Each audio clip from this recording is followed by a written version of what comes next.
Step into Value Zone. Value Zone. Value Zone. Hypermart. Patanjali.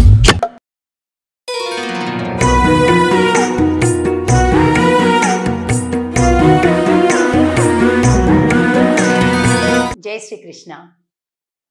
Andal తిరువడిగళే శరణం. ధనుర్మాస వ్రతం ప్రారంభమైంది. ధనుర్మాసం అంటేనే మనందరికీ కూడా ఆండాళమ్మవారి తిరుప్పావై దివ్య ప్రబంధం, ఆ గ్రంథం ఎప్పుడెప్పుడు చదవాలి, ఎప్పుడెప్పుడు పాడాలి, ఎప్పుడెప్పుడు ఆలయాలకు వెళ్ళిపోవాలి, తెల్లవారే హారతులు ఇవ్వాలి, చలిని లెక్క చెయ్యకుండా ఆడవాళ్ళ ఎంతో మంది చక్కగా ముసుగులేసేసుకొని 4ంటికి 3ంటికే కూడా ఆలయాలకు వెళ్ళటాన్ని మనం చూస్తాం. విష్ణు ఆలయాలన్నీ కూడా కిటకిటలాడిపోయేటటువంటి ఈ ధనుర్మాస వ్రత సందర్భంగా తిరుప్పావై, మన ఆండాళ్ తల్లి ఇచ్చినటువంటి ఈ తిరుప్పావై వ్రతాన్ని చెయ్యాలని చిన్న పెద్ద అనే తేడా లేకుండా కేవలం 30 రోజుల పాటుగా చేసేటటువంటి ఈ వ్రతం వల్ల ఎంత గొప్ప దివ్య ఫలితాలను, ఎన్నో శుభ పరంపరలను కూడా ఇళ్లలో చూసుకొని మళ్ళీ చేయాలి అని ఆరాటపడేవాళ్ళు ఎందరో. అయితే అది భాష ద్రావిడ భాషలో ఉండడం వల్ల మరి సాక్షాత్తు ఆండాళ్ తల్లి తన నోటితో స్వయంగా చెప్పిన పాసురాలు అంటే శ్లోకాలు అని అర్థం. తమిళంలో ఉంటే పాసురము అని అంటాం, సంస్కృతంలో ఉంటే శ్లోకము అని అంటాం. మరి ఆండాళ్ తల్లి ఎలాగైతే శ్రీకృష్ణ భగవానుడు భగవద్గీతని స్వయంగా తన నోటితోటి చెప్పి అర్జునుడికి బోధించారో, ఆండాళ్ తల్లి మన కోసం 30 పాసురాలను మనకు చెప్పింది. వాటిని ఈ ధనుర్మాస వ్రతంలో ఇంచుమించుగా డిసెంబర్ 16, 17 ఈ 2 రోజుల్లోనే ప్రతి సంవత్సరం ప్రారంభమవుతుంది. 1వ రోజు, 2వ రోజు, 3వ రోజు అని ఆ రోజు నుంచి ప్రారంభించి సంక్రాంతి భోగి రోజుకి ఆండాళ్ రంగనాథుల కళ్యాణంతో ఈ వ్రతం సమాప్తి అవుతుంది. ఎన్ని గొప్ప ఫలితాలని ప్రతి ఒక్కరూ అనుభవిస్తారంటే ఈ వ్రతం చేసిన వాళ్ళు అది స్వయంగా తెలుసుకోవాల్సిందే. చూడండి చక్కగా ఇక్కడ ఆండాళ్ అమ్మవారు, రంగనాథుడు. అసలు ఏంటి ఈ పాసురాల్లో ఉండే అర్థం, అసలు ఈ పాసురాలు చదవటం ఎలాగా అని ఎంతో మంది చాలా శ్రద్ధగా ఎదురు చూస్తుంటారు. అందుకోసం చిన్న పిల్లల నుంచి పెద్దవారి వరకు కూడా దీని అర్థం కూడా సులభంగా తెలిసేలాగా మనం ఇలాగా ఇంత చక్కగా స్క్రీన్లో టెక్స్ట్ పెట్టి, బొమ్మలు పెట్టి తిరుప్పావై పాసుర అర్థాన్ని చాలా సులభంగా అర్థం చేసుకుంటూ, ఎందుకంటే అర్థం తెలియకుండా చదివేదానికంటే అర్థాన్ని అనుభవిస్తూ చదివేటటువంటిది చాలా సంతోషాన్ని, విశేషమైన ఫలితాన్ని ఇస్తుంది. అందుకోసం మన సుమన్ టీవీ వారు ఇలాంటి ఒక ఏర్పాటు చేశారు. చక్కగా ఆండాళ్ యొక్క వాక్కులు, ఆ పాసురాలు, దాని అర్థాలు, అలాగే చిత్రాల రూపంలో వీటన్నింటినీ కలిపి అనుభవిస్తూ చిన్న పిల్లలతోటి కూడా, మన ఇంట్లో ఉండేటటువంటి పిల్లలు ప్రధానంగా ఒక పెద్ద రహస్యం చెప్తాను. తిరుప్పావై వ్రతం ఎవరైతే చేస్తారో మంచి వరుడు దొరకటం, లేదా మంచి వధువు దొరకటం, చక్కటి పెళ్లి సంబంధాలు రావటం, అలాగే ఉన్నటువంటి వారిలో కూడా ఏదైనా ఇబ్బంది ఉంటే అటువంటి కుటుంబ సమస్యలు కూడా తొలగిపోవటం, వీటన్నింటినీ కూడా విశేషమైనటువంటి ఫలితంగా చెప్తారు. నేను నా అనుభవంలో చూసినంత వరకు కూడా ఎవరైతే సంకల్పం తీసుకొని ఈ పాశుర అర్థాలను వినడం, చదవటం చేస్తారో సంవత్సరం గడిచేలోగా పెళ్ళిళ్ళు 100కి 1%, 101% అయినటువంటి వృత్తాంతాలు నేను ఎన్నో చూశాను. ఇంకా ఆశ్చర్యం చెప్పమంటారా, తప్పకుండా ఆ వధువు పేరులోనో వరుడు పేరులోనో 80% వరకు కూడా కృష్ణ అనే పేరు ఉంటుంది. ఇది నిజంగా జరుగుతూ ఉన్నటువంటిది. కాబట్టి మంచి జీవిత భాగస్వామి, ఎలాగైతే మా ఆండాళ్ తల్లి ఈ వ్రతాన్ని స్వామి కోసం చేసింది, స్వామిని పొందింది, అలాగే మనం కూడా మంచి జీవిత భాగస్వామిని జీవితంలోకి ఆహ్వానించాలి అంటే మనస్ఫూర్తిగా ఈ వ్రతంలో పాల్గొందాం. ఎలా చేయాలి, ఏం చేయాలి అనేటటువంటి అన్ని వివరాలను ఒక్కొక్కసారిగా అందిస్తాం. తప్పకుండా ఈ వ్రతంలో పాల్గొందాం.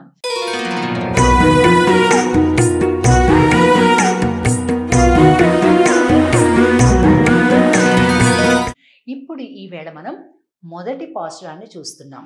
ఇప్పుడు ఇది చూస్తే ఆండాళ్ తల్లి పక్కన చిలక ఉంటుంది, ఎడమవైపు కుప్పు ఉంటుంది. మనకి మధుర మీనాక్షి అమ్మవారి ఆలయం బాగా ప్రసిద్ధి కదా తమిళనాడులో. ఆ మధుర మీనాక్షి ఆలయానికి 40-50 కిలోమీటర్ల దూరంలోనే శ్రీవిల్లిపుత్తూర్ అనేటటువంటి ఒక దివ్య దేశం. అక్కడ అమ్మవారు అవతరించారు ఈ కలియుగంలో. ఈ కలియుగంలో తాను అవతరించి అర్చా స్వరూపం అంటే విగ్రహ రూపంలో ఉండేటటువంటి భగవంతుణ్ణి నేను పెళ్లి చేసుకుంటాను అని ఈ వ్రతం చేసింది. అలాగే పొందింది కూడా. అందరి సమక్షంలో స్వామిని వివాహమాడి స్వామిలో లీనమైంది.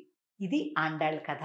కనుక మరి అర్చామూర్తిగా గుళ్ళో ఉండేటటువంటి విగ్రహ రూప భగవానుడు నడిచి వచ్చి వివాహం చేసుకున్నాడు అమ్మని. కాబట్టి ఎంతో శక్తివంతమైనటువంటి ఈ తిరుప్పావై వ్రతాన్ని, పాసురాలని మంచిగా అర్థంతో మనం ప్రవచనం చేసుకుందాం. ఇప్పుడు మొదటి పాసురం చూద్దాం మనం. ఇది మార్గళి తింగళ్ అనేటటువంటి పాసురంతో ప్రారంభమవుతుంది. మార్గశీర్ష మాసంలో మొట్టమొదటి పాసురం ఇది. వ్రతంలో, ధనుర్మాస వ్రతంలో 30 పాసురాలలో ఇది మొదటి పాసురం. నేను పాసురాన్ని చదువుతాను, జాగ్రత్తగా ఒక్కొక్క శబ్దాన్ని మనం చూస్తూ మనందరం కూడా కలిపి చదువుదాం. మార్గళి తింగళ్ మది நிறைந்த நன்னாளால் நீராடப் போதுவீர் போதுமினோ நேரிழையீர் சீர்மல்கும் ஆய்ப்பாடி செல்வச் சிறுமீர்காள் கூர்வேல் கொடும் தொழிலன் நந்தகோபன் குமரன் ஏராரந்த கண்ணி யசோதை இளம் சிங்கம் கார்மேனிச் செங்கண் கதிர் மதியம் போல் முகத்தான் நாராயணனே நமக்கே பறை தருவான் பாரோர் புகழ படிந்து ఏలోరెంబావాయ్.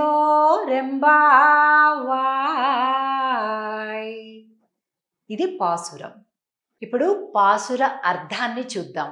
మొట్టమొదటి పాసురంలోని మొట్టమొదటి పదం మార్గళి తింగళ్ అంటే మార్గశీర్ష మాసము.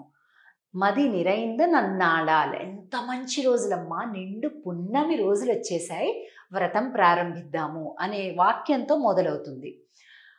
తిరుప్పావై ప్రారంభించేది ఆండాళ్ లక్ష్మీనారాయణులను ఇరువురిని కూడా ప్రార్థించి మొదలు పెడుతుంది.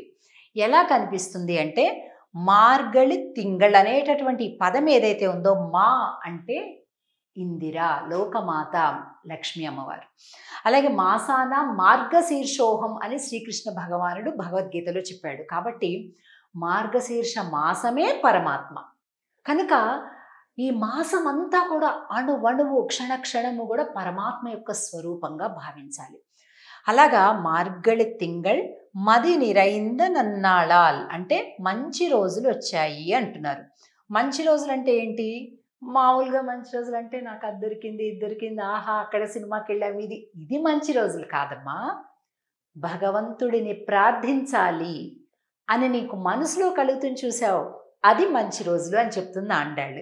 ఏం చేయాలట ఈ మంచి రోజును? మది నిరైంద నన్నాళాల్ నీరాడప్ పోదువీర్ పోదుమినో నేరిజయీర్. రెండవ లైన్లో నీరాడప్ పోదువీర్ అంటే స్నానం చేయడానికి. స్నానం చేయటానికి అందరూ రాండమ్మా అని. తిరుప్పావై వ్రతానికి ఇంకొక పేరేంటో చెప్పమంటారా? స్నాన వ్రతము. ఎలాగైతే కార్తీక మాసం అంతా తప్పనిసరిగా తెల్లవారుజామునే స్నానం చేయాలి అనేది గొప్ప నియమంగా మనం చేస్తామో, దాని తర్వాత వచ్చేటటువంటి ఈ మార్గశీర్ష మాసం ధనుర్మాస వ్రతం కూడా స్నాన వ్రతము అని పేరు. అంటే ఎంత ముఖ్యమో ఆలోచించండి. సూర్యోదయం కంటే ముందే స్నానం అయిపోవాలన్నమాట ధనుర్మాసంలో. అలాగే శరీర శుద్ధి, అలాగే ఆత్మశుద్ధి 2 కలిపి పొందుతాం మనం ఈ ధనుర్మాసంలో తెల్లవారుజామున స్నానంతో. நீராடப்போதுவீர் போதுமினோ நேரிழையீர் சீர்மல்கும் ஆய்ப்பாடி సెల్వత్ చిరుమీర్గాళ్. ఇందులో సీర్ మల్గుం గొప్ప గొప్ప సంపదలన్నీ కూడా కలుగుతాయి కదా అని చెప్తూ, ఏరారంద కణ్ణి యశోదై, యశోద దగ్గర కృష్ణ పరమాత్మ ఎలాగా ఎదిగి ఒదిగిపోయాడు, సింహపు పిల్లలాగా అమ్మవారి దగ్గర యశోదమ్మ దగ్గర ఉంటాడట. కూర్వేల్ కొజుందొజిలన్ నందగోపన్ కుమరన్, నందుడి దగ్గర ఎలా ఉంటాడట, చాలా అణుకువగా వినయంగా ఉంటాడట. అలా ఆ ఇద్దరి దగ్గర ఉండేటటువంటి నందగోపుడిని మనం ప్రార్థిద్దాం, స్నానానికి వెళ్దాం. అందరూ కలిపి స్నానం చేసి మనం భగవంతుడు శ్రీకృష్ణుడి దగ్గరికి వెళ్దామమ్మా. వ్రతాన్ని విందాం, వ్రతాన్ని చేద్దాం. ఎలా చేయాలో స్వామి చెప్తాడు మనకి, కలిపి ప్రయాణం చేద్దాం అని అంటుంది ఆండాళ్ తల్లి మొదటి పాసురంలో. ఇది అవతారిక. అంటే ఆండాళ్ తల్లి భక్తులందరూ కూడా తెల్లవారుజామునే ఆలయానికి వెళ్ళడం, ప్రార్థించటం కనిపిస్తుంది మనకి మొదటి పాసురంలో. పాసురాన్ని మొదల అలాగే చివర 2 కూడా మనం ఈ వాక్యాన్ని చెప్పాలి. ఆండాళ్ తిరువడిగళే శరణం. జై శ్రీకృష్ణ.